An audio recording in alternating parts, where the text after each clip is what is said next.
Veamos entonces ahora ya un poquitito más específico el contenido introductorio de este libro. Dice aquí, en el debate contemporáneo, el término apocalíptica se aplica de un modo más amplio, en este caso a un grupo de escritos que surgieron en el mundo bíblico entre los años 200 a.C. y el 100 a.C. Primero, tenemos que entender que este libro de Apocalipsis no es, en cuanto a su redacción, en cuanto al cómo está escrito, una novedad, ¿ya? Antes ya se escribían textos así.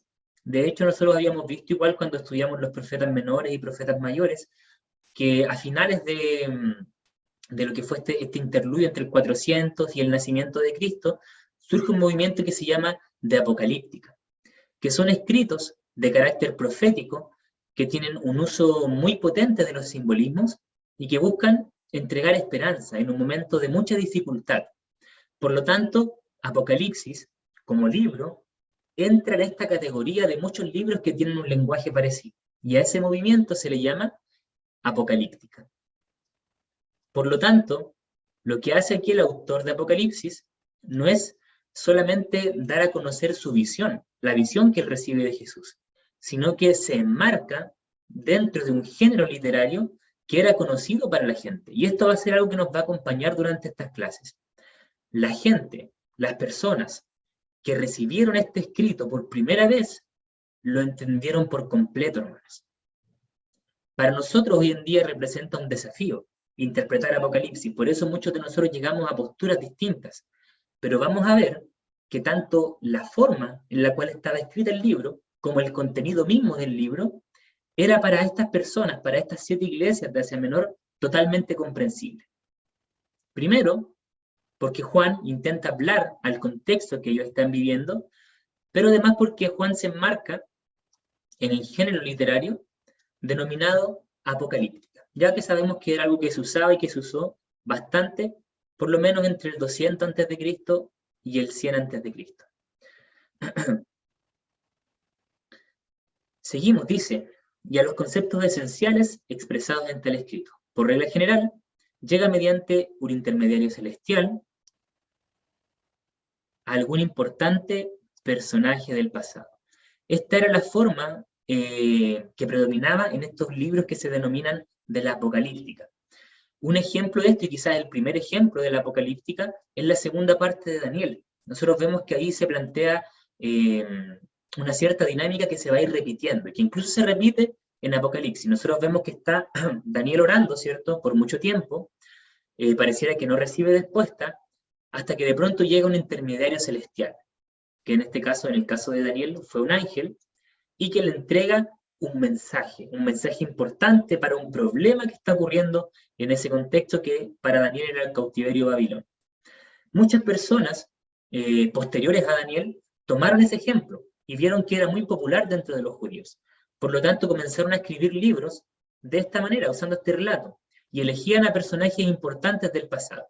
Por ejemplo, ¿quiénes de ustedes han leído o escuchado alguna vez del libro de Enoc? ¿Han escuchado alguna vez? Yo creo que la mayoría. Baruch, el Apocalipsis de Daniel. ¿Ya? Esos son libros que siguen esta dinámica de la apocalíptica. Se elige un personaje importante del pasado y se le pone en un contexto en el cual recibe un mensaje divino, ya sea por un ángel o por un ser espiritual, que viene a solucionar cierto problema que se está viviendo en esa época. ¿Ya? Por lo tanto, fueron muchas las personas que hicieron este ejercicio. Y como fueron tantas, se creó este movimiento que se llama la apocalíptica. Bien, nosotros podemos decir y afirmar que el libro de Apocalipsis es parte de la apocalíptica, como género literario general, aunque tiene sus diferencias. Yo creo que algunos de ustedes ya las percibieron. Tiene sus diferencias y las vamos a aclarar más adelante. Bien, de acuerdo a esta apocalíptica, entonces, las grandes fuerzas cósmicas que subyacen la agitada historia humana se describen por medio de símbolos vívidos y con frecuencia estrafalarios. Esto también es parte de la profecía o de los libros de la apocalíptica. Se usan, por ejemplo, grandes bestias con cuernos, con muchas cabezas, animales, con distintas partes de su cuerpo mezcladas unas con otras, figuras que son gigantescas, ¿ya? Ángeles con muchas alas, ¿cierto? Seres vivientes. Estas figuras, estos símbolos tan estrafalarios, ¿cierto? Grandes, vistosos, van a ser parte de la apocalíptica. No solamente Juan va a usar ese lenguaje, sino que lo van a usar también estos otros autores que escribían en base a este género. Y podemos decir que la literatura apocalíptica tiene por lo menos 4 características que ya hemos mencionado cuáles son. La primera sería que siempre es escatológica. Esto quiere decir que las profecías que se escriben en el género apocalíptico hablan sobre el futuro. Ya hablan sobre cosas que van a ocurrir en un futuro. Y que además no solamente son una especie de profecía, sino que hablan de un futuro entendido como el fin del plan de Dios, como el fin y la culminación del plan de Dios. Toda la escatología, toda la literatura apocalíptica apunta un poco a eso. Además, esta literatura tiende a ser dualista. Eso quiere decir que siempre se va a poner aquí en juego las dos grandes fuerzas del mundo. Por un lado, Dios, ¿cierto? Con su plan divino que busca rescatar al ser humano, pero también en contraposición, obviamente no en igualdad de condición, pero sí en contraposición, las fuerzas de Satanás o las fuerzas malignas que tratan de oponerse de alguna forma a la propagación del Evangelio y del plan de Dios, ¿ya? Ese dualismo está no solamente en Juan, sino que en todos los escritores del género apocalíptico. Como dijimos, es simbólico, usa muchos lenguajes que deben ser interpretados y no considerados de forma literal. ¿A qué me refiero con esto? Aquí yo creo que todos aquí entendemos que no va a salir una bestia del mar, ¿cierto?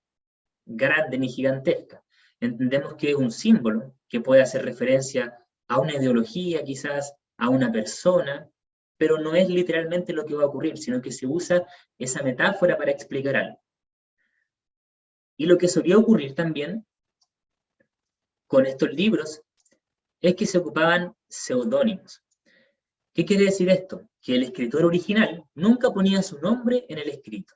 Siempre ponía el nombre de una persona que era importante y que era reconocida por la comunidad. Por ejemplo, Pepito no va a poner en su libro de Apocalíptica, lo escribió Pepito, sino que va a escribir, por ejemplo, lo escribió o libro de Enoc, o libro de Daniel, o libro de Baruch, usando personas importantes del pasado que tienen cierto prestigio para de alguna forma darle cabida al texto dentro de la comunidad, que quiera ser leído por la comunidad, ¿ya? Lo que explicamos recién entonces son las características generales de la apocalíptica, que es el movimiento que está detrás del género que escribe Juan. Como yo les dije, hay muchas diferencias, ¿ya? Si bien el libro de Apocalipsis es parte de la apocalíptica, no comparte todas sus características. Por ejemplo, ¿cuál de estas características creen ustedes que no son parte del libro de Apocalipsis?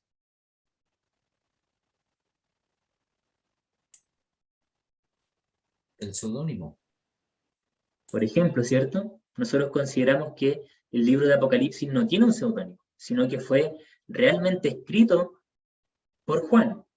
No sé si el apóstol Juan, ahí hay debate, pero sí fue escrito por Juan, ¿ya? Muy bien, pastor. ¿Qué más? ¿Ven otra diferencia o no? Aparte de esa que es muy evidente.